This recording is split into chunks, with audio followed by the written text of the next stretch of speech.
ဝစ်လေတာတနည်းအားဖြင့်ကန်ကန်ကြီးအချိုးတနည်းအားဖြင့်ကိုပြည့်တဲ့တန်ကိုတန်ပြန်ပဲ့တင်တာပဲ့ထန်တာပြန်လေလာတာမျိုးပေါ့နော်မကောင်းတာလို့ရင်မကောင်းတာပြန်ခံစားရမယ်ပြန်ပစ်ဒဏ်ခံရမယ်ပေါ့နော်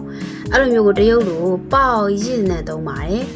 ပေါရင်ဒီဝစ်လေတာဖြစ်ပါတယ်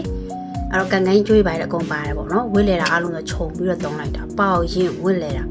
ဥပမာသူများပတ်ဆက်ကိုလိန်ပြီးတော့မှကြီးပွားချမ်းသာသွားတဲ့သူကတဲ့နောက်ဆုံးမှာတော့တဲ့ဒီဝါလီခံရသွားပါဘောနော်အဲ့ဒါမျိုးကိုဝစ်လေတာလို့ခေါ်ပါတယ်တဲ့အဲ့ဒါကိုတရုပ်လိုကြတော့他骗人钱财最后破产了真是报应他骗人钱财ဆိုသူများပတ်ဆက်ကိုလိန်ပြီးတော့မှချမ်းသာတဲ့သူတွေကတဲ့最后နောက်ဆုံးမှာတော့破产了ဒီဝါလီခံသွားတယ်တဲ့真是တကယ်ကိုမှပေါရင်ဝစ်လေခြင်းတစ်မျိုးပဲတနည်းပြဝစ်လေခံရတယ်ပေါ့နော်အဲ့တော့သူများပတ်ဆက်ကိုလိန်ပြီးတော့ជីဝချမ်းသာတဲ့သူတွေတစ်ချိန်မှာဟလာကိုကပြန်ပြီးတော့ဒီဝါလီခံရမယ်ပြန်ပြီးတော့ဆင်းရဲသွားမယ်ပေါ့ကွယ်ပြီးလို့ရှိရင်ပြန်ပြီးတော့ဝစ်လေခံရမယ်ပေါ့အဲ့လိုပုံစံမျိုးတွေမှာသုံးပါတယ်တခြားအဲ့လိုဝစ်လေခံရမယ့်ပုံစံမျိုးအများကြီးရှိတာပေါ့နော်ကိုယ်သုံးတဲ့နေရာမှာသုံးကြည့်ပါပေါရင်ဝစ်လေသည်